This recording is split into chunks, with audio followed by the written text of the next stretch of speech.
तो देखिए, है ना, आज का जो टॉपिक है बेसिकली वो है किस पे, पार्टी सिस्टम और स्टेट इन कंपैरेटिव पॉलिटिक्स, जो कि पेपर 2 के फर्स्ट पार्ट का है। ठीक है, आईआर का। देखिए अब कि इसमें जो फर्स्ट क्वेश्चन बोल रहा है ना, new social movement in developing countries discuss. पहले हमेशा क्वेश्चन को ध्यान से पढ़ा करें। वो बोल रहा है न्यू सोशल मूवमेंट, यानी ओल्ड के बारे में आपको बात नहीं करना है। दूसरी चीज़ डेवलपिंग कंट्री, तो केवल इंडिया नहीं लिखना है। ध्यान रखिए, यहाँ पे नंबर कटते हैं। अगर आपको नहीं भी पता केवल की दूसरे कंट्री के बारे में, तभी कम से कम एग्जाम्पल तो लिख ही दीजिए कि Mexico, Brazil, south Africa, Philippines, इनका बस एग्जाम्पल दीजिए, गुजरात समझ जाएगा। ओके, इसी को ध्यान रखिए। अब कंटेंट की बात करते हैं तो भाई न्यू सोशल जो मूवमेंट है वो 20वीं सेंचुरी से स्टार्ट हुआ है, तो उसका ऐसे रेफरेंस दे दीजिए इंट्रोडक्शन में। फिर बोल रहा है कि है ना, अब जो कि देखिए उसने केवल न्यू सोशल मूवमेंट बोला है, तो लिख दीजिए कि जो न्यू सोशल मूवमेंट है ना, एक तो आइडेंटिटी बेस्ड पे है भाई, कास्ट जैसे दलित मूवमेंट हो गया, है ना, लैंग्वेज द्रविडियन मूवमेंट हो गया, एथनिक बोधो मूवमेंट हो गया, ये लिख दीजिए। फिर राइट बेस्ड में क्यों नहीं, ह्यूमन राइट्स मूवमेंट हो गया, ठीक ना। जेंडर बेस्ड में मी टू मूवमेंट हो गया। अब देखिए इन्वायरमेंटल मूवमेंट में क्या आएगा, चिपको मूवमेंट, नर्मदा बचाओ आंदोलन, इसमें रामचंद्र गुहा को ला दीजिए। फिर देखिए इसके भाई कुछ लिमिटेशंस भी है भाई, कि ये इलिट डोमिनेंस है, हर जगह तो होता ही है भाई। लास्ट में कंक्लूजन में देखिए मेरे पास कोई थिंकर स्पेसिफिक था नहीं है, क्योंकि सोशल मूवमेंट का क्या फीचर्स है, ये पार्टिसिपेटरी डेमोक्रेसी को इंश्योर करता है। तो मैंने जो है ना यहाँ पे रूसो को ला दिया है। खत्म हो गया फर्स्ट क्वेश्चन।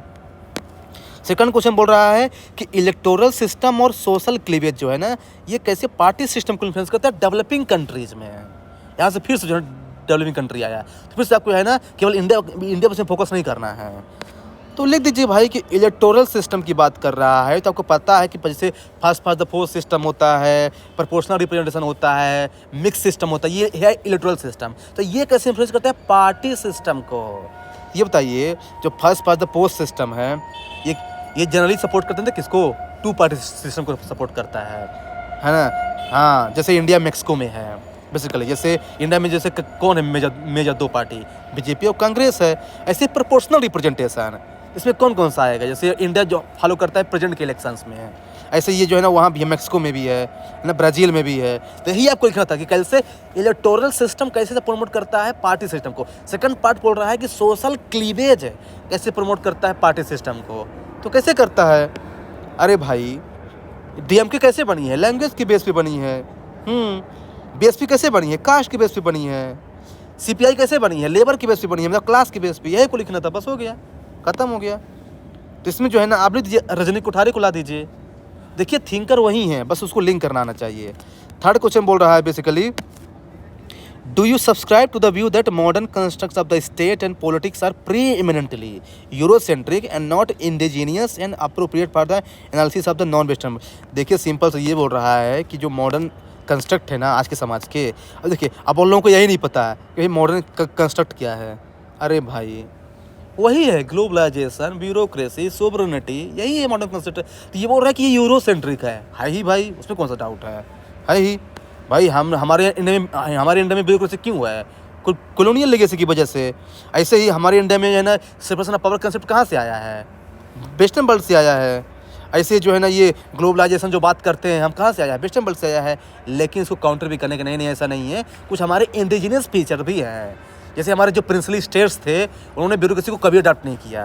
दूसरी चीज़ कि इंडिया जो है ना एलपीजी को तो अपना लिया है, पर फिर भी इंडिया ने वेलफेयर स्टेट को फॉलो कर रहा है अभी भी। तो इंडिया का खुद का मॉडल है बेसिकली, इसको बोलते हैं फेवियन सोशलिज्म, जो नेहरू का कंसेप्ट है। हाँ, कंक्लूजन लिख दीजिए कि देखिए क्या है ना, क्या है, इंडिया जो है ना बैलेंस करना जानता है भाई। देख लीजिए आत्मनिर्भर भारत है, तो इससे लिंक कर दीजिए बेसिकली, है ना। तो देखिए क्या है ना कि अगर कंसेप्ट क्लियर है तो आंसर अपने आप जो है ना आ जाती है। इसका फोर्थ क्वेश्चन ये बोल रहा है कि इंटरेस्ट ग्रुप और प्रेशर ग्रुप में क्या डिफरेंस है, और प्रेशर ग्रुप की क्या सिग्निफिकेंस है ना मेंबर इंटरेस्ट को सेफगार्ड करने में। अब भाई मुझे कुछ याद ही नहीं आ रहा था, तो मैंने आलमंड से स्टार्ट कर दिया कि यार इसने बोला है कि जो प्रेशर ग्रुप और इंटरेस्ट ग्रुप होते हैं ना, ये ट्विन पिलर है सिविक कल्चर के। अब भाई प्रेशर ग्रुप इंटरेस्ट ग्रुप में क्या डिफरेंस है। जो इंटरेस्ट ग्रुप होता है ना, ये एक स्पेसिफिक इंटरेस्ट को डील करता है, प्रेशर ग्रुप एक लार्जर इंटरेस्ट को डील करता है। एग्जाम्पल लिख दीजिए, फीकी है इंटरेस्ट ग्रुप है, और एक प्रेशर ग्रुप क्या है, जैसे फार्मर यूनियन हो गया, ये है ना प्रेशर ग्रुप है। मतलब प्रेशर ग्रुप एक लार्जर इंटरेस्ट को डील करता है, सीधे गवर्नमेंट की पॉलिसी को इम्पैक्ट करता है। और जो टेस्ट ग्रुप थोड़ा सा नैरो टाइप का होता है, ये है। फिर उसका रोल क्या है प्रेशर ग्रुप का? भाई लोगों को मोबिलाइज करता है, जैसे भारतीय किसान यूनियन है ना, और जुडिशरी को प्रेशराइज करता है प्रेशर ग्रुप, जैसे PIL को लाया है ना। जैसे गवर्नमेंट के जो एक्शंस है ना उसको है ना क्या करता है, स्क्रूटनाइज करता है, जैसे नीट जो लाया था गवर्नमेंट। ये आपको 2-3 एग्जाम्पल लिखना है, लास्ट में लिख दीजिए, क्योंकि हम प्रेशर ग्रुप की बात कर रहे हैं, तो ये आएगा डेलिब्रेटेड डेमोक्रेसी, यहाँ पे अमर्त्य सेन आएगा। फिर नेक्स्ट क्वेश्चन बोला है, 5वां क्वेश्चन बेसिकली कि न्यू सोशल मूवमेंट का एग्जाम्पल लेके हमको बताना है आइडेंटिटी कंस्ट्रक्शंस और सबमर्ज नेटवर्क। बहुत लोग कंफ्यूज हो गए भाई कि अब इसमें क्या लिखेंगे। अरे भाई सबमर्ज नेटवर्क का मतलब है नेटवर्क, मतलब कि ऑनलाइन कम्युनिकेशन की बात कर रहा है, डिजिटल प्लेटफॉर्म की बात कर रहा है, और वो तो वही है, आइडेंटिटी वाला तो वही है। Bodo movement, Dravidian movement, caste movement, Dalit movement ला दीजिए। समझ नेटवर्क में वही आएगा, online communication, digital platform use किया जा रहा है। जैसे RTI का यूज़ हम लोग क्यों करते हैं, ऑनलाइन के थ्रू तो कर रहे हैं ना। एंटी जो सीट वाले प्रोटेस्ट 2019 में हम लोगों ने सोशल मीडिया का यूज़ किया था, यहाँ तक कि मीटू मूवमेंट ट्विटर बेस्ड था। तो आप ऐसे एग्जाम्पल डाल सकते हैं। अब चूँकि यहाँ पे कोई थिंकर था तो मैंने हन्ना अरेंट को ला दिया कि भाई क्या है ना कि रियल एक्शन क्या है, पब्लिक पार्टिसिपेशन इन पॉलिटिक्स, यही रियल पावर है। इसी को जो है ना इंश्योर करने की ज़रूरत है आज के टाइम पे। 6 क्वेश्चन क्या बोल रहा है कि ग्लोबलाइजेशन और इंटरनेशनल लॉ जो है ना ये सोवरेनिटी को कैसे रीडिफाइन कर रहे हैं और उसका इम्पैक्ट वीकर सेक्टर पे कैसे पड़ रहा है। आपको पहले पता है भाई कि ग्लोबलाइजेशन के पहले बिलियर्ड बॉर्ड मॉडल था, कि मतलब स्टेट के पास कंप्लीट सोवरेनिटी थी, लेकिन ग्लोबलाइजेशन ने जो है ना उसको कोप वे मॉडल में कन्वर्ट कर दिया है, मतलब कि शेयर्ड रिस्पॉन्सिबिलिटी में कन्वर्ट कर दिया है। एग्जाम्पल देख लीजिए कि मतलब IMF ने इंडिया को लोन दिया, लेकिन कंडीशन लगा के दिया है। तो इससे क्या है कि इंडिया की जो इकोनॉमिक सोवरेनिटी है वो क्या हो गई, कंप्रोमाइज हुई। दूसरी चीज़ कि जो इंटरनेशनल लॉज है यूनाइटेड नेशंस के, जैसे United nation human right council हो गया, उसमें इंडिया को प्रेशराइज किया था कि आप जो है ना ह्यूमन राइट्स का वायलेशन कर रहे हैं। ये क्या है, वही तो इंटरफेरेंस है। अभी बोल रहा है इम्पैक्ट क्या पड़ा, तो भाई इससे फिजिकल सोवरेनिटी इंडिया की डिक्रीज हो रही है। इंडिया WTO का मेंबर है भाई, वहाँ पे WTO बोलते हैं भाई आप सब्सिडी में ज़्यादा दे रहे हो अपने फार्मर को, तो वहाँ पे कंप्रोमाइज़ होना पड़ता है। सिक्योरिटी एस्पेक्ट में देख लीजिए, अगर कोई कंट्री किसी मेंबर ग्रुप का मेंबर है तो उसको रूल्स को फॉलो करना पड़ेगा ना। जैसे यूनाइटेड नेशन सिक्योरिटी काउंसिल, वहाँ पे इंडिया प्रेशराइज में आ जाता है। ऐसे डाल दीजिए उसका क्या बोलते हैं, जो मल्टीनेशनल कंपनीज आज के टाइम पे आ रही हैं। अब देखिए, अब इंडिया को FDI चाहिए, लेकिन वो कंडीशन लगाती हैं कि पहले अपने मार्केट जो है ना वो करो, लिबरल करो। इससे क्या हो रहा है, ऐसे इन्वायरमेंटल मूवमेंट में अगर जो कंट्री UNFCCC को साइन की है भाई, उसको पेरिस एग्रीमेंट साइन करना ही पड़ेगा।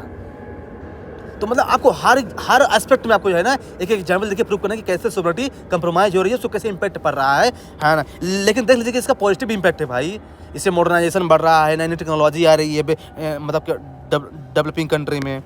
लास्ट में कंक्लूजन लेते देखिए क्या है ना कि जो आज का समाज है ना वो ग्लोबलाइजेशन से इम्पैक्ट हो रहा है, सोवरेनिटी कंप्रोमाइज हो रही है, लेकिन उसको प्रोटेक्ट करने के लिए नेशनलिज्म भी आया है। इंडिया आत्मनिर्भर भारत है, डाटा लोकलाइजेशन पॉलिसी, ये इसके एग्जाम्पल हैं। हाँ, 7वां क्वेश्चन बोल रहा है बेसिकली कि जो सोशल मूवमेंट राइज हो रहा है ना, इससे पॉपुलर स्पेस तो बढ़ रहा है, मतलब पार्टिसिपेटरी डेमोक्रेसी बढ़ रही है due to the pressure group है, लेकिन जो पॉलिटिकल पार्टी है ना वो डिक्लाइन हो रही है, मतलब कि रिप्रेजेंटेटिव डेमोक्रेसी डिक्लाइन हो रही है। तो मतलब आपको दोनों एस्पेक्ट बताना है, तो लिख दीजिए भाई। अब देखिए कैसे राइज हो रहा है पॉपुलर स्पेस, लिख दीजिए भाई। पॉलिटिकली में कि लोग जो है ना केवल वोट नहीं देते आज के टाइम पे, डायरेक्ट प्रोटेस्ट करते, लो हटाओ गवर्नमेंट को यार, ये बेकार गवर्नमेंट है सीधे। और फिर आइडेंटिटी बेस्ड पॉलिटिक्स बढ़ रही है ना। मतलब देख लीजिए आप, कोऑपरेटिव फेडरलिज्म बढ़ रहा है। तमिलनाडु क्या बोलते हैं कि भाई मैं 3 लैंग्वेज फार्मूला फॉलो नहीं करूँगा, सीधे अपोज कर देता है। फिर डिजिटल राइट्स बढ़ रहे हैं, राइट टू इंटरनेट यूज, ये सब क्या है, इसके एग्जाम्पल हैं। दूसरी चीज़ इन्वायरमेंटल मूवमेंट, मतलब वही चीज़ लिखना है ना। फिर लास्ट में इसको लिख दीजिए ना, क्या बोलते हैं, काउंटर करने के लिए कि नहीं भाई इससे ये वाली डेमोक्रेसी तो स्ट्रांग हो रही है पार्टिसिपेटरी, लेकिन डेलिब्रेटिव डेमोक्रेसी डिक्लाइन हो रही। कैसे, कांग्रेस बताइए पिछले 20 साल से सदमे में है, डेडलॉक में है वो, अब पता नहीं कभी मर्ज होगा वो। रजनी कोठारी बोलते हैं कि this is the era of end of Congress system. और फिर जो है ना पार्टी मतलब क्या, करप्शन, बस सिंपल से लोगों का परसेप्शन बन चुका है। फिर जो बहुत सारे मूवमेंट चल रहे हैं, anti corruption movement against party, जैसे जो दिल्ली में चला था अन्ना हजारे मूवमेंट, ये सब क्या है, ये बता रहे हैं कि लोग जो है ना अब इस तरीके से पार्टिसिपेट कर रहे हैं पार्टी के थ्रू नहीं कर रहे हैं। लेकिन फिर भी ऐसा नहीं है, आपको काउंटर करने के नहीं भाई, ऐसे भी कुछ एग्जाम्पल है जहाँ पे प्रेशर ग्रुप जो है ना अब पार्टी में कन्वर्ट हो रहे हैं। एग्जाम्पल आपको पता है, Dalit movement led to BSP party in UP है, Dravidian movement led to DMK party in Tamil Nadu. तो आपको इसको काउंटर भी करेंगे नहीं, अभी पार्टी अभी भी इमर्ज हो रही हैं। हाँ, लास्ट में देखिए भाई क्या है कि हमको दोनों को फोकस करना है। हमको डिलिबरेटिव डेमोक्रेसी भी चाहिए और पार्टिसिपेटिव डेमोक्रेसी भी चाहिए, तभी इंडिया जो है ना इसमें लार्जेस्ट डेमोक्रेसी है ना, वो रियल डेमोक्रेसी बन पाएगा बेसिकली।